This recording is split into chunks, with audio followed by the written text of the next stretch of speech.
Bonne nouvelle pour la rentrée académique 2022-2023, l'École supérieure d'administration, d'économie, de journalisme et des métiers de l'audiovisuel ESAE vous ouvre les portes de ses différents sites. À Gbedjourmende, à Bomé-Calavi, à Kpakpa et même à Parakou, l'université ESAE vous offre des bons d'études et des demi-bourses dans toutes ses filières en licence 1, 2 et 3. Et pour les 100 premières inscriptions en master 1 et 2, bénéficiez des demi-bourses. Nouveau bachelier, vous avez au moins la mention assez bien. Inscrivez-vous vite à ESAE et bénéficiez d'un bon de 50 000 francs CFA. Étudiants, étudiantes et nouveaux bacheliers, payez 200 000 francs CFA en sciences de gestion, sciences économiques, sciences juridiques et en administration des affaires en licence 1, 2 et 3 et 500 000 francs CFA en master 1 et 2, 250 000 francs CFA en administration générale, administration des finances, journalisme et métiers de l'audiovisuel en licence 1, 2 et 3 et 600 000 francs CFA en master 1 et 2. Alors, inscrivez-vous vite et profitez des offres exceptionnelles mais également d'un enseignement de qualité à l'université d'excellence ESAE. Infoline 90 93 65 21 ou le 98 98 14 00. ESAE, l'excellence a un nom. Mesdames et messieurs, bonjour et bienvenue sur Free Sport. Les élèves des CEG Saint-Rita et CEG Kobli, vainqueurs du tournoi UFOAB qualificatif pour la Coupe d'Afrique scolaire 2023, ont été accueillis par le ministre des Sports Oswald Omeki. Une délégation de la Fédération béninoise de football et l'Association des supporters du Bénin étaient aussi présentes au petit matin d'hier mardi à l'aéroport international Bernardin Gantine de Cotonou à l'arrivée des jeunes ambassadeurs béninois. Reportage Colombe Oussou.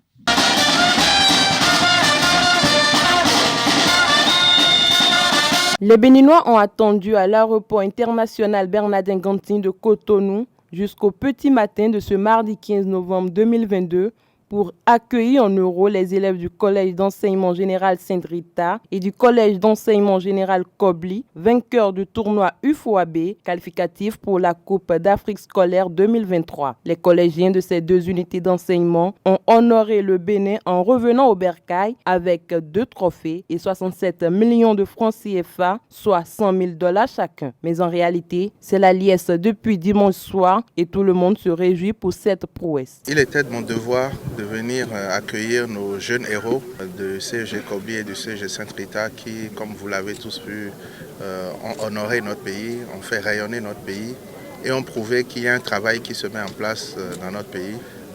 C'est important que ce genre de faits nouveaux, ce genre de situation inédite soit mentionné pour célébrer ces enfants, mais nous devons continuer à travailler. Je veux demander aux Béninois de nous faire confiance.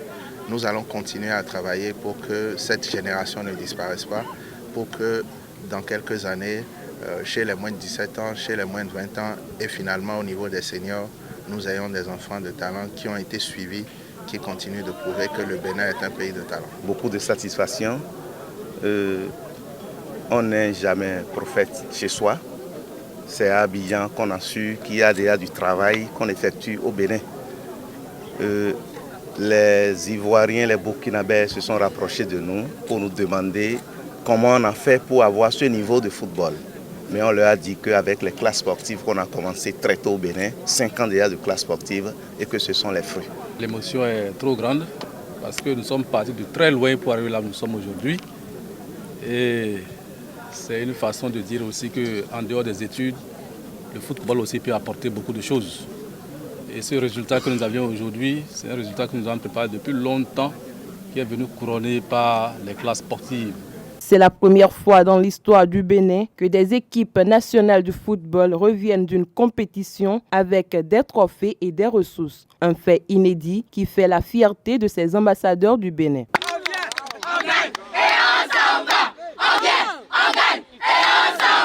C'est une joie que je ne peux pas exprimer d'ailleurs. Et après, c'est quelque chose d'extraordinaire d'imaginer que ces enfants, malgré tout ce temps, ont ramené cette joie où, depuis un certain moment, on avait des difficultés à en avoir, en ce qui concerne le football surtout. Aujourd'hui, les garçons l'ont fait et tout de suite, ça m'a Ça a été comme un rêve qui vient de se réaliser. Je suis tellement en joie, je ne sais même pas où rester actuellement. Ça me dépasse même. Je suis très heureux d'être le premier de l'Afrique de l'Ouest. Après cette victoire, place au prochain challenge avec des projections. Avec la prestation de ces jeunes, je pense qu'on peut pas aller, on va y aller, mais pas pour faire une pièce figure. On va travailler, on va se préparer. Déjà, on est sûr qu'il y a de la qualité dans notre pays. Après, c'est de les prendre au sérieux, c'est de les encadrer. Et déjà, ce qui fait le gouvernement à travers le ministère des Sports, c'est quelque chose d'extraordinaire. De permettre à ces jeunes, déjà à leur âge, de vivre un rêve, c'est important et c'est encouragé. C'est maintenant que le travail commence, parce que là, c'est la phase de zone. Il y a la phase continentale qui nous attend et là, c'est les meilleurs des zones qui vont se retrouver. Et nous n'avons pas droit à arrêter le train que nous avons commencé dès maintenant. Il faut le poursuivre et c'est pour cela que nous disons que c'est maintenant que le plus dur commence. La zone UFOA-B est l'une des zones les plus relevées en termes de football dans toutes les catégories. Et donc si nous avons été capables de gagner les deux compétitions, c'est certainement parce que nous avons des choses à démontrer. Nous allons continuer à le faire. Pour célébrer cette victoire, le ministre des Sports Oswald Omeki reçoit les élèves à Novotel pour un déjeuner avant de les laisser repartir à l'école.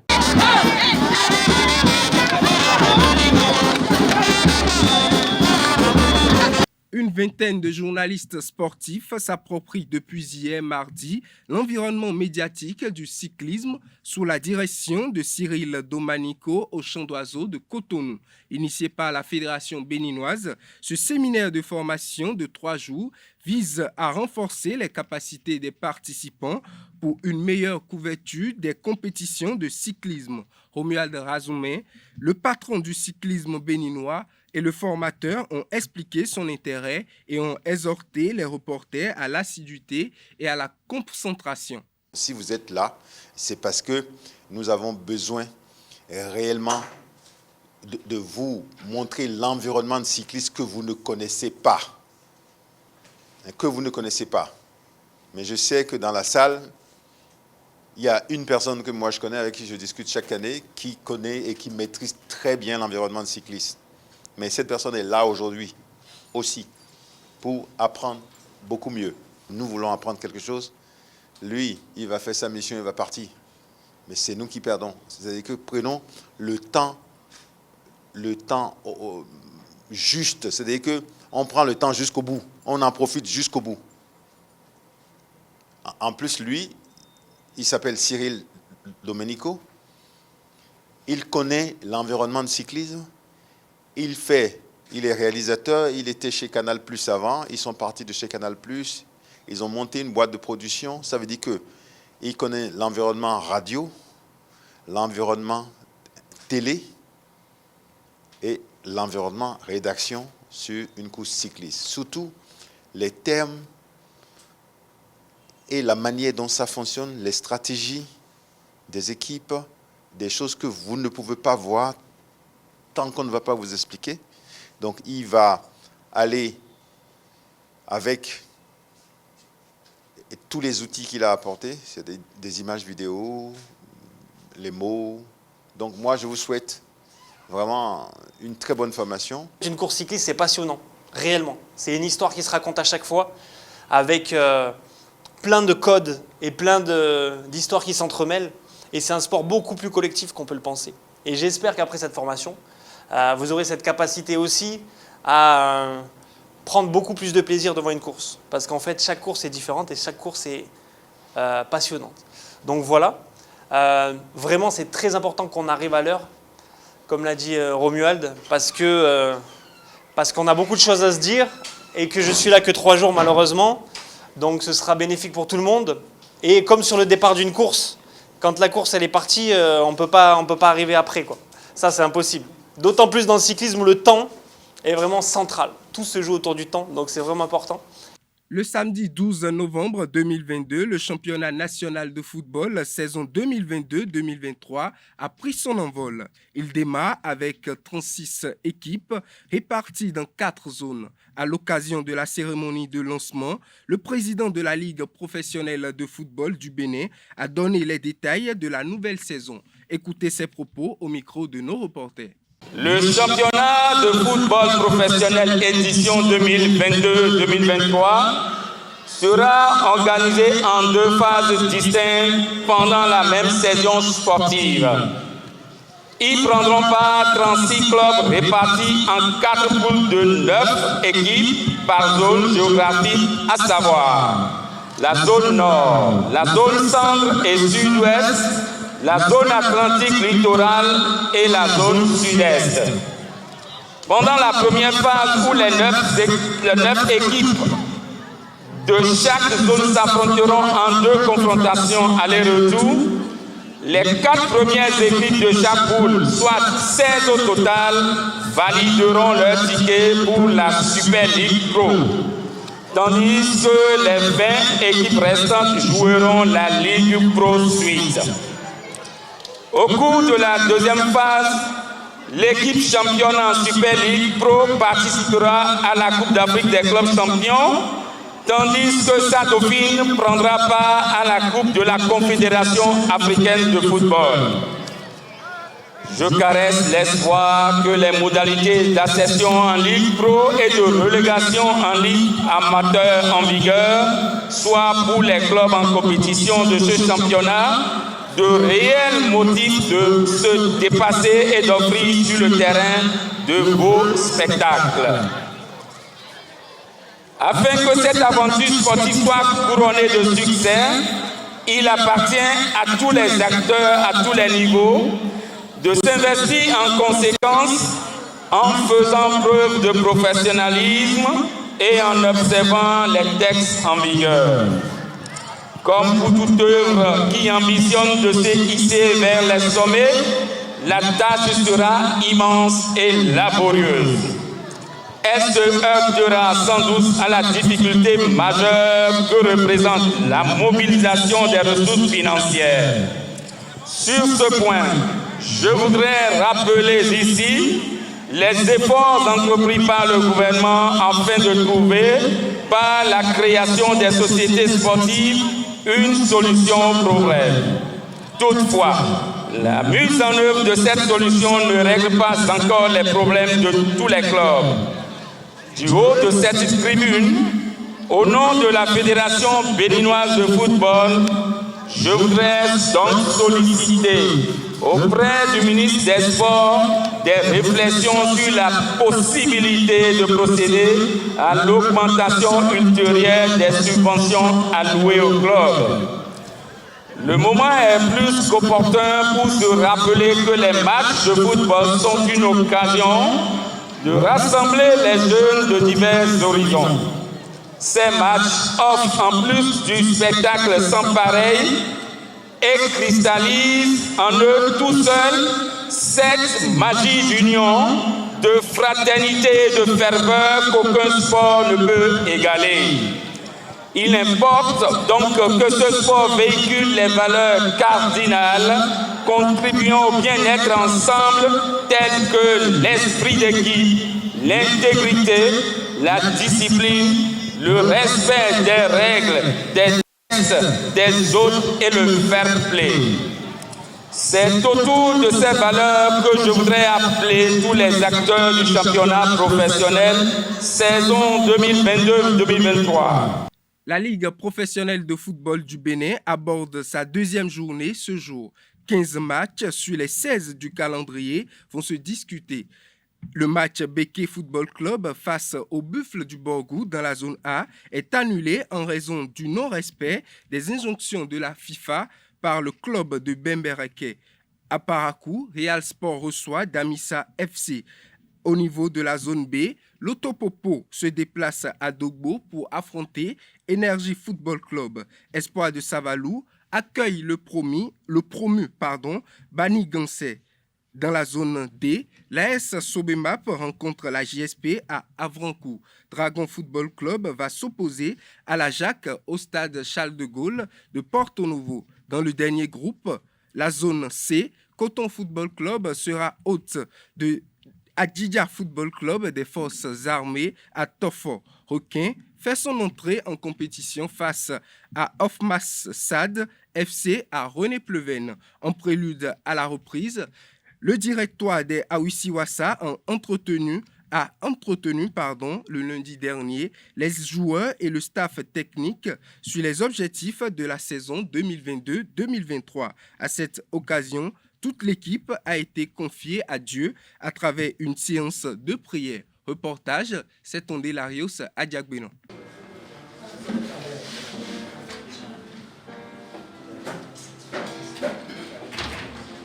C'est la veille d'âme au siège des Requins FC à 48 heures du premier match du club dans la Ligue Pro du Bénin 2022-2023. Roch Nieri, le président et son bureau, rappellent aux joueurs et à l'encadrement technique les objectifs de la saison.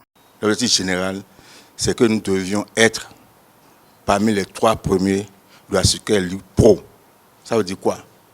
Nous devons nous qualifier d'abord pour cette phase de groupe et quand nous serons à la Super Ligue Pro, nous devons être parmi les 3 premiers. C'est l'objectif, ça. Et c'est ça que nous devons tout faire pour atteindre, chacun de son côté. Et vous joueurs et nos dirigeants, nous allons nous mettre ensemble pour que l'objectif soit atteint. Et comme l'a su bien dit, ce qui est devant vous, unis pour la victoire. Nous devons être unis pour la victoire. Alors, et dirigeants, et joueurs, et membres du staff, en communion d'esprit, implorent la bénédiction divine afin que cette ambition soit concrétisée. Sans toi, nous ne pouvons rien faire. Assiste-nous, Seigneur, dans cette compétition. Que le moi en nous s'efface. Et que seul toi, tu prends le devant de toute compétition. Merci, Père, parce que tu l'as fait. Reçois la gloire, Papa.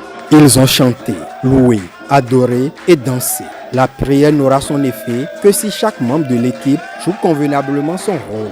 Le président Nieri a exhorté les joueurs à adopter une attitude professionnelle tout au long du championnat. Son bureau va faire le maximum pour l'atteinte des résultats. Le capitaine des Awisiwasa en est conscient. C'est vrai qu'aujourd'hui, on a un président quand même qui est à l'écoute, qui ne ménage aucun effort pour nous soutenir, aussi bien moralement que financièrement. On est quand même privilégié, je peux le dire, on est privilégié quand même si il y a toujours des choses à parfaire et tout, on est privilégié et nous sommes contents. Je pense qu'on a les moyens pour le faire, déjà les moyens humains, déjà nous les avons parce que nous avons de très bons joueurs, de très bons jeunes qui sont prêts à mouiller le maillot pour les Requins de l'Atlantique. Et nous avons aussi un entraîneur qui a beaucoup d'expérience et qui peut nous apporter énormément. En clôture de la séance, le bureau directeur a relu à l'attention des poulains de Yelato Siloué la charte du club qui est entrée en vigueur depuis le 1er septembre 2022. Pour la saison sportive de football 2021-2022, Tiamiou Yessoufou a entraîné la formation de l'AS Cotonou. Pour cette nouvelle saison 2022-2023, le technicien béninois se retrouve sur le banc de Ayema Football Club en tant qu'entraîneur principal. Selon lui, ce choix est bien justifié. Il s'explique au micro de nos reporters. Ayema, je vais dire, c'est une équipe que je suivais depuis très longtemps. C'est une très bonne équipe. Ça fait la 3e fois qu'ils m'appellent de venir travailler pour eux. Donc cette fois-ci, l'opportunité est arrivée et puis là, je me suis mis en accord avec eux. Et voilà, Ayema, c'est une équipe qui se comporte très bien dans les zonales. Ils finissent souvent premier, vu leur jeu et voir aussi le président, les investissements du président. Le président a aussi d'ambition. Ouais, donc, et comme je l'ai dit, c'est une équipe vraiment puissante. Et tout à l'heure aussi, j'ai vu ce qui manque à l'équipe, c'est ça que je suis venu apporter. Et pour finir, parti de Cotonou dans la matinée du lundi 14 novembre à bord d'un vol régulier de la compagnie éthiopienne, la sélection junior du Bénin a atterri à l'aéroport international du Caire aux environs de 23h40 dans la même journée. Juste après les formalités, la délégation a pris son quartier général dans un hôtel au cœur de la ville Kairouan. Elle a effectué sa première séance d'entraînement hier mardi. Invitée par l'Égypte, la sélection junior du Bénin affronte en amical international les Pharaons juniors le jeudi 17 novembre et le dimanche 20 novembre 2022. Mesdames et messieurs, c'est tout pour Free Sport.